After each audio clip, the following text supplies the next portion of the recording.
गुणनखंडों के अध्याय को हम आगे बढ़ाते हैं।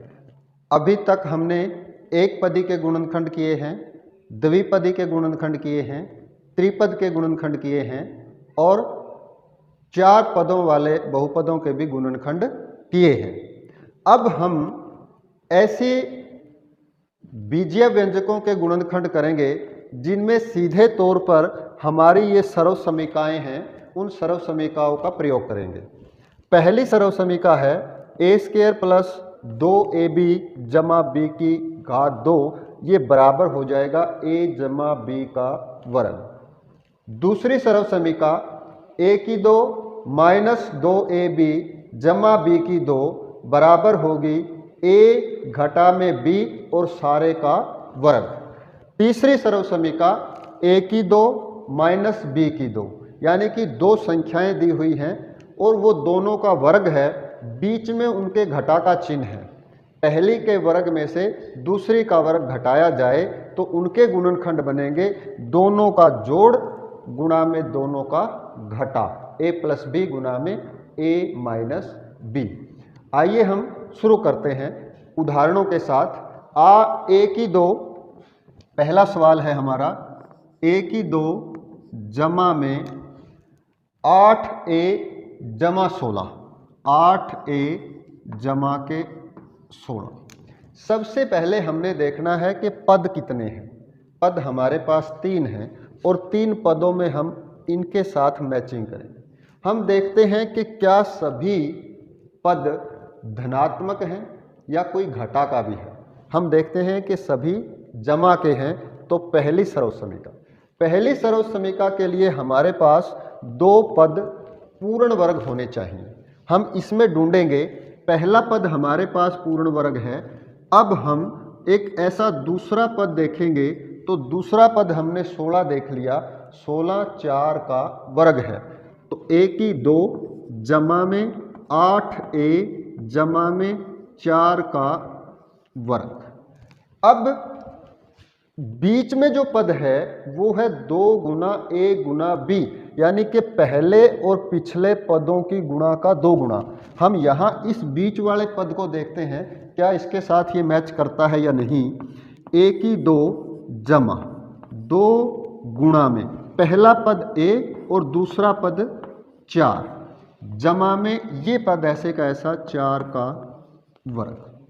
अब ये 4 दूनी 8 और a, ये तो बीच वाले पद के साथ मैच कर गया। तो यहां हम पहली सर्व समीका का प्रयोग करते हुए हम क्या करेंगे, इसको a जमा b, ये a और ये b, a जमा b, a जमा 4 और इस सारे का वर्ग के रूप में लिख देंगे। अब जिसकी घात 2 होती है उसको हम गुणा में 2 बार लिख देते हैं, तो इसको हम लिखेंगे a जमा में 4 गुणा में a जमा में 4, a जमा 4 गुणा a जमा 4, ये हमारे पास a² जमा 8a जमा 16 का गुणनखंड आ गया। उत्तर की पड़ताल के लिए हम 9वें अध्याय में हमने द्विपद की द्विपद के साथ गुणा करनी सीखी थी। हम उस गुणा का प्रयोग भी कर सकते हैं और इस पहली सर्व समीका को हमने रिवर्स, यानी कि a जमा b का वर्ग बराबर होता है a² जमा 2ab जमा b की 2, 9वें अध्याय में भी सीखा था, वहां से भी हम इसके उत्तर की पड़ताल कर सकते हैं। यहाँ से यहाँ कैसे बदला, या तो आप यहाँ पर ये सर्व समीका लिखोगे ब्रैकेट में, या तो फिर आप लिखोगे सर्व समीका 1 का प्रयोग। सर्व समीका 1 के प्रयोग से पहली सर्व समीका का प्रयोग करते हुए हमने इसको इस तरह से गुणनखंड कर दिया। अगला सवाल, 49y की 2 जमा में 84yz जमा में 36z की 2।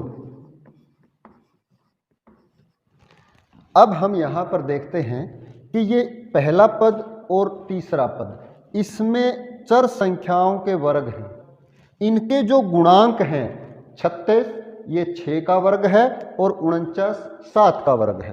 तो हम इसको 49 7 का वर्ग, तो 7y सारे का वर्ग लिख लेंगे, जमा 84 वाई जेड जमा में 36, 6 का वर्ग है तो 6 जेड और इस सारे का वर्ग लिख लेंगे। अब हम देखते हैं 7 वाई सारे का वर्ग जमा और जमा 6 जेड सारे का वर्ग, तो ऐसे कैसे हम क्या करेंगे, 2 की गुणा करेंगे इस पहले पद के साथ और इस दूसरे पद के साथ, पूर्ण वर्ग पद के साथ। यहाँ हम गुणा का निशान ज़्यादातर नहीं लगाते, ब्रैकेट का प्रयोग करते हैं गुणा के लिए। तो ये 7 6 42, 42 दूनी 84 और ये y और ये z। बीच वाला पद पहले और पिछले पद की गुणा के 2 गुने के बराबर है और पहला और पिछला पद पूर्ण वर्ग। अब हम मैच करते हैं तो पहली सर्वसमीका के साथ ये पूरा का पूरा मैच हो गया। तो पहली सर्वसमीका क्या कहती है कि जो वर्ग पद हैं उन दोनों के जोड़ का वर्ग कर देंगे। तो यहाँ पर पूर्ण वर्ग पद है 7 वाई और 6 जेड, इन दोनों का जोड़ का वर्ग हम लिख देंगे। अब इस वर्ग का मतलब क्या है कि गुणा में 2 बार लिखा जाए, तो बराबर 7 वाई जमा में 6 जेड गुणा में 7 वाई जमा में 6 जेड। तो ये दिए गए बहुपद के गुणनखंड हो गए। अगला प्रश्न देखते हैं। अगले प्रश्न में p की 2 माइनस के 10p जमा में 25। यहाँ पदों की गिनती की तो संख्या आई 3, 1 2 3। यहाँ पर हम देखते हैं कि 2 पद, यहाँ पहला पद p की 2 पूर्ण वर्ग है और यहाँ इस 25 को भी हम 5 का वर्ग 25 घटा में 10p, 3 पद और 3 पदों में बीच का जो पद है वो घटा का चिन्ह लिए हुए है। अब ये घटा का चिन्ह लिए हुए है, यदि पहले और पिछले पद की गुणा का 2 गुना इसके बराबर आ जाता है तो ये दूसरी सर्वसमीका का प्रयोग करते हुए हम दिए गए बहुपद के गुणनखंड ज्ञात करेंगे। तो यहाँ हम वही p की 2 जमा 5 का वर्ग, यहाँ घटा का चिन्ह है तो हम घटा ही लगा के रखेंगे और 2 गुणा करेंगे p के साथ और 5 के साथ, 5 दूनी 10 और ये p, तो ये इसके साथ मैच हो गया दूसरी सर्वसमीका। और दूसरी सर्वसमीका क्या कहती है कि जो हमारा पहला और तीसरा पूर्ण वर्ग पद हैं उनके घटा को वर्ग कर देंगे। तो बराबर आएगा पहला p पूर्ण वर्ग पद, दूसरा 5 और इन दोनों का क्या आएगा बीच वाला चिन्ह माइनस और इसका कर देंगे वर्ग। अब हम इस वर्ग को लिखेंगे 2 बार p माइनस 5 गुणा में p माइनस के 5। तो ये दी गई बहुपद का गुणनखंड हमने ज्ञात कर लिए सर्वसमीका 2 का प्रयोग करते हुए। पहली सर्वसमीका से प्रश्नों को हल करना सीख लिया, दूसरी सर्वसमीका से भी प्रश्न को हल करना सीख लिया। अब एक उदाहरण और लेते हैं। 4p की 2 माइनस 9q की 2, 4p की 2 माइनस 9q की घात 2। यहाँ दिए गए बहुपद में 2 पद हैं और 2 पद मैच करते हैं तीसरी सर्वसमीका के साथ, लेकिन तीसरी सर्वसमीका की शर्त यह है कि बीच में घटा का चिन्ह होना चाहिए और दोनों पद पूर्ण वर्ग होने चाहिए। यहाँ हम p वर्ग है और q का भी वर्ग है। p की 2 का गुणांक 4 है तो ये 4 है 2 का वर्ग, तो 2p सारे का वर्ग लिख देंगे और ये 9 है 3 का वर्ग, 3q सारे का वर्ग लिख देंगे बराबर। यहाँ 2p घटा में 3q और 2p जमा में 3q, इन दोनों का एक बार घटाएंगे और एक बार जोड़ेंगे और उनकी गुणा, ये आ गए गुणनखंड 4p की 2 माइनस 9q की 2 के। अगला प्रश्न हम करते हैं जो थोड़ा सा जटिल है और मिश्रित है। यहाँ पर हम देखते हैं 25a की 2 माइनस 4b की 2 जमा के 28bc घटा के 49c की घात 2। यहाँ हम देखते हैं कि 4 पद हैं और 4 पदों में से 3 जो पद हैं वो पूर्ण वर्ग संख्या भी बन जाएंगे।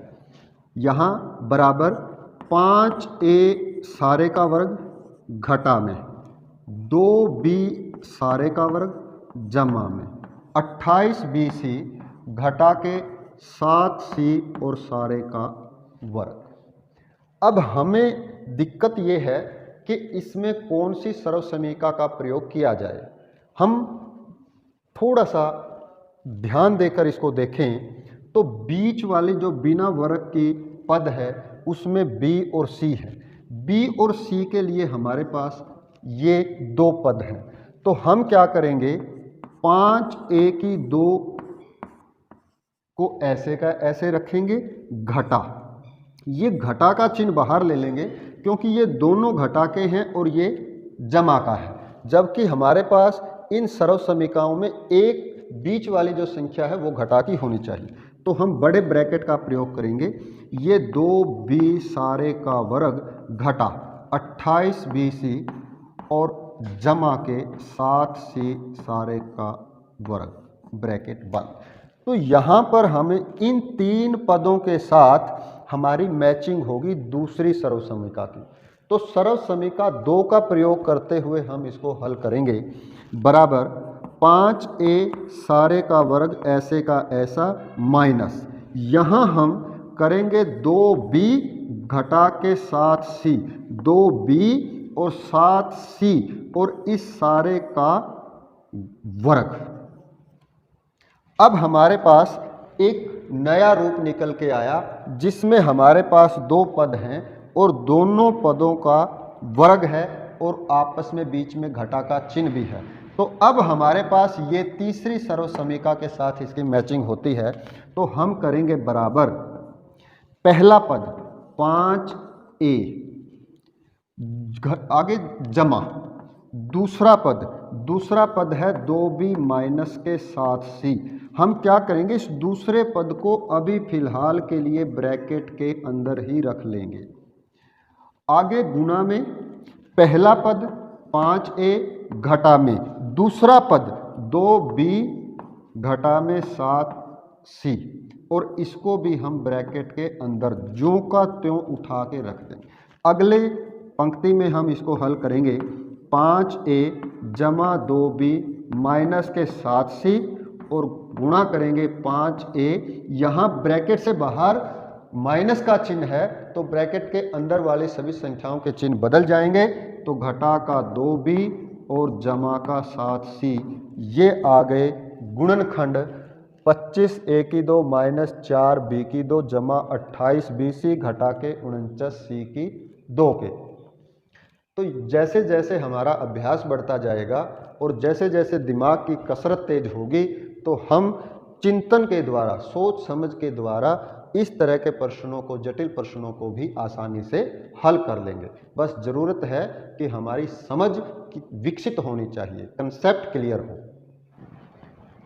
अगले प्रश्न को हम लेते हैं और अगले प्रश्न को हम अगली सर्व समीका, चौथी सर्व समीका जो कि बहुत महत्वपूर्ण है, इस चौथी सर्व समीका के साथ हल करेंगे। अब यहाँ हम इसकी तुलना करते हैं, x की जगह पर p है और a जमा b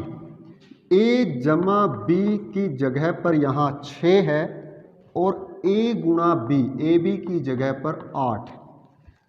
तो हम क्या करेंगे, इस 8 के सभी संभव गुणनखंड बना लेंगे। 8 के गुणनखंड होते हैं 1 गुणा 8, 2 गुणा में 4, ये दो ही संभव गुणनखंड इसके हैं। तो हम देखते हैं किस युग्म का जोड़ 6 के बराबर है, ए बी के बराबर किस युग्म का जोड़ है 2 गुणा में 4। तो हम इस 6 को लिख लेंगे 4 जमा में 2 और इस 8 को लिख लेंगे 4 गुणा में 2। अब ये मान हम इसमें रख देंगे बराबर p की 2 जमा 6 की जगह आपने क्या करना है 4 जमा 2 गुणा p जमा 8 की जगह आपने इन दोनों की गुणा करनी है 4 गुणा में 2 बराबर p की 2 जमा ब्रैकेट खोल देंगे।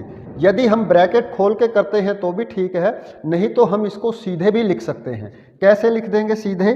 सीधे हमारे पास आ जाएगा a जमा b, यानी x के साथ एक बार a को जोड़ दो और x के साथ एक बार b को जोड़ दो। यहाँ x की जगह क्या है? p, p के साथ एक बार 4 को जोड़ दें और p के साथ एक बार 2 को जोड़ दें। ये सीधा सर्वसमीका का प्रयोग करके हमने इसको हल कर दिया।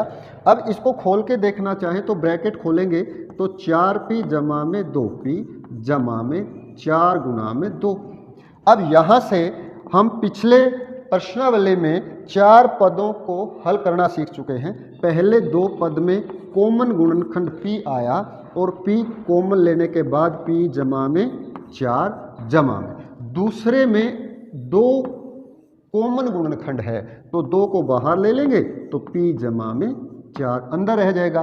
फिर p जमा 4 को बाहर कॉमन लिया तो ये p यहाँ से रह गया और जमा का 2 यहाँ से। ये आपने ध्यान रखना है कि ये चिन्ह के साथ आएगा। यदि यहाँ घटा है तो घटा के 2, जमा है तो जमा के 2 आए। हमने इस तरह से इस पूरे के पूरे प्रश्नावली को सवालों की सहायता से हल किया है। आशा करते हैं आप सभी को इन प्रश्नों को करने में मज़ा आएगा और अच्छे से समझ भी आ गए होंगे।